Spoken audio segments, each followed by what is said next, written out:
Hello students, welcome to my channel. I am Rashpi, your maths teacher. तो second number पे जो case based question है वो यहाँ पे देखो। एक केस बेस्ड क्वेश्चन में पहले अपलोड कर चुकी हूँ, ये दूसरे नंबर का है। A group of students of class 10 visited India Gate of an education trip. The teacher and student had interest in history as well. The teacher narrated that India Gate official name Delhi Memorial, originally called All India War Memorial. Monumental sandstone arch in New Delhi, dedicated to the troops of British India who died in war fought between 1914 and 1919. तो अभी तो हमारी story चल रही है. The teacher also said that India Gate, which is located at the eastern end of the Rajpath, is about 138 feet यानी 42 metres in height. तो आपको यहाँ पे ये क्या कहा है कि इंडिया गेट जो है उसकी हाइट हमें यहाँ दी है, बाकी सारी हमारी यहाँ स्टोरी है. अब हम आगे आगे क्वेश्चन पढ़ते हैं, ठीक है, क्योंकि यहाँ से ऑब्जेक्टिव स्टार्ट हो गए. तो यही हमारा यहाँ पर केस है. What is the angle of elevation if they are standing at a distance of 42 metre away from the monument? तो ये जो monument है उसकी हाइट कितनी है, 42 है, और ये उससे कितने डिस्टेंस पे खड़े हैं, तो ये यहाँ पर 42 मीटर के डिस्टेंस पे खड़े हैं. ठीक है, ये मत कर लेना, डिस्टेंस हमेशा ग्राउंड पे होती है ना. तो ये कह रहे हैं कि ये 42 मीटर तो हाइट का है, 42 मीटर डिस्टेंस के पे ही खड़े हुए हैं. तो आपको यहाँ पे क्या बताना है, what is the angle of elevation. What is the angle of elevation if they are standing at a distance of 42 metre away from the monument? तो यहाँ पे देखो परपेंडिकुलर गिवन है, बेस गिवन है, दैट मीन्स यहाँ पे आपको tan theta हो जाएगा. और tan थीटा अगर दोनों सेम है ना तो आपका थीटा यहाँ पे कितना हो जाता है, 45 डिग्री होता है, क्योंकि 42/42 करोगे तो 1 आएगा. 42/42 किया तो कितना आया, 1 आया. और tan थीटा में 1 कहाँ पे होता है, एंगल 45 डिग्री पे होता है. तो इस तरह का इजी क्वेश्चन हो गया. फिर नेक्स्ट क्वेश्चन आपका यहाँ पर है, ये बिल्कुल ऐसे ही आपका सॉल्व किया. आपको तो ऑब्जेक्टिव करना ना, तो बस ऐसे रफ में साइड में करके फटाफट से देख लो. They want to see the tower at an angle of 60 degree. अब वो क्या देखना चाह रहे हैं, टावर देखना चाह रहे हैं. ठीक है, तो जो एंगल क्या है, 60 डिग्री एंगल पे है. So they went to know the distance where they should stand and hence find the distance. तो उनको क्या करना है, टावर को देखना है, लेकिन इस तरह से देखना है कि वो एंगल जो है टावर को देखने का वो 60 डिग्री एंगल बने. तो ये आपको कह रहा है कि आप बताओ कि वो कितनी दूरी पे खड़े थे. तो हमें एक्चुअल में क्या निकालना है, बेस निकालना है. डिस्टेंस तो हमेशा ग्राउंड पे ही होगी ना. तो वही देखो आप, वही अगेन परपेंडिकुलर अपॉन बेस है, तो यही आपका कितना हो गया, tan थीटा. थीटा कितना है, 60. परपेंडिकुलर कितना है, 42. और बेस हमें यहाँ पे निकालना है.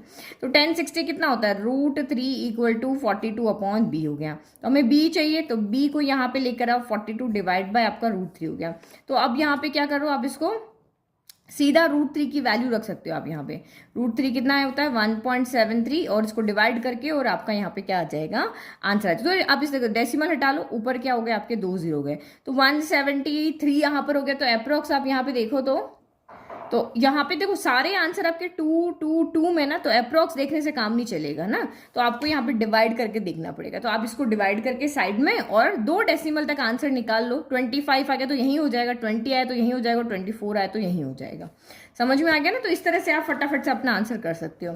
फिर नेक्स्ट क्वेश्चन आप यहाँ पे देखो, if the altitude of the sun is at 60 degree then the height of the vertical tower that will cast a shadow of length 20 metre.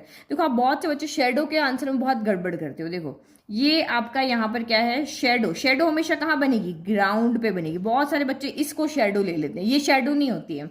और altitude of the sun is 60 degree, तो चाहे angle of elevation करो और depression करो, हमेशा वो नीचे आता है. ये यहाँ पे आपका सन है, तो आप इसको देख रहे हो तो ये इस तरह से यहाँ पे आएगा ना. तो ये हम एंगल ऑफ एलिवेशन जो होता है डिप्रेशन के इक्वल होता है. तो अब आपको यहाँ पे फाइंड क्या करना है, इसकी हाइट फाइंड करनी है. तो अगेन ये भी आपका tan थीटा होगा, क्योंकि परपेंडिकुलर अपॉन बेस हो गया.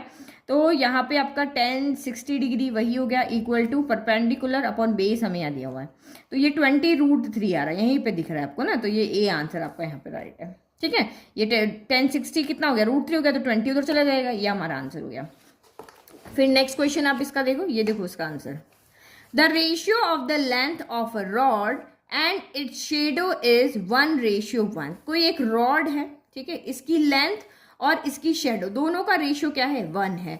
तो angle of elevation of the sun is, तो जो मैंने अभी आपको फर्स्ट पार्ट में ही बताया था कि अगर ये दोनों सेम है तो इसका मतलब आपका जो यहाँ पे एंगल ऑफ एलिवेशन बनेगा यहाँ पर, तो दोनों सेम है तो वही tan theta perpendicular upon base होता है, तो एंगल आपका 45 बन जाएगा। फिर the angle form by the line of site with the horizontal when the object viewed is below the horizontal level. देखो ये इंपॉर्टेंट क्वेश्चन है, वैसे तो आपको 5 में से 4 करने होते हैं, लेकिन इसके लिए मैं आपको यहाँ पे कंसेप्ट पढ़ाती हूँ। तो यहाँ पे देखो, ठीक है, तो ये मैंने अभी आपको टेलीग्राम पे भी शेयर किया है कि कब एंगल ऑफ एलिवेशन बनेगा, कब एंगल ऑफ डिप्रेशन बनेगा। तो the angle of elevation of a point on the object being viewed is the angle form by the line of site with the horizontal. ये आपकी लाइन ऑफ साइट होती है, ये आपका हॉरिजॉन्टल होता है, ठीक है। तो ये लाइन ऑफ साइट ऐसे इस तरह से भी हो सकती है, ये ऐसे भी हो सकती है, और ये आपकी हॉरिजॉन्टल हो सकती है। एक बार हॉरिजॉन्टल नीचे भी हो सकती है, हॉरिजॉन्टल आपके ऊपर भी हो सकती है। तो अब आपका ऑब्जेक्ट कहाँ है उसके ऊपर डिपेंड करता है कि एंगल ऑफ एलिवेशन बन रहा है, एंगल ऑफ डिप्रेशन बन रहा है। अगर ऑब्जेक्ट जो है वो हॉरिजॉन्टल लाइन से ऊपर है तो एंगल ऑफ एलिवेशन बनेगा, अगर ऑब्जेक्ट हॉरिजॉन्टल लाइन से नीचे है तो एंगल ऑफ डिप्रेशन बनेगा। ये डेफिनेशन अब याद रखना, ये आपके इसमें आ सकती है।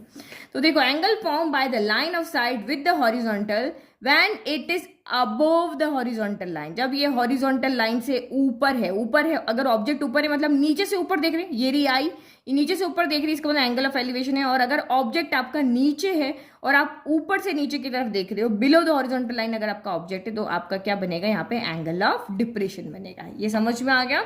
तो 2 चीज मैंने यहाँ पे समझा दी है कि ऑब्जेक्ट अगर हॉरिजॉन्टल लाइन से ऊपर होगा तो एंगल ऑफ एलिवेशन, ऑब्जेक्ट अगर हॉरिजॉन्टल लाइन से नीचे होगा तो आपका एंगल ऑफ डिप्रेशन होगा।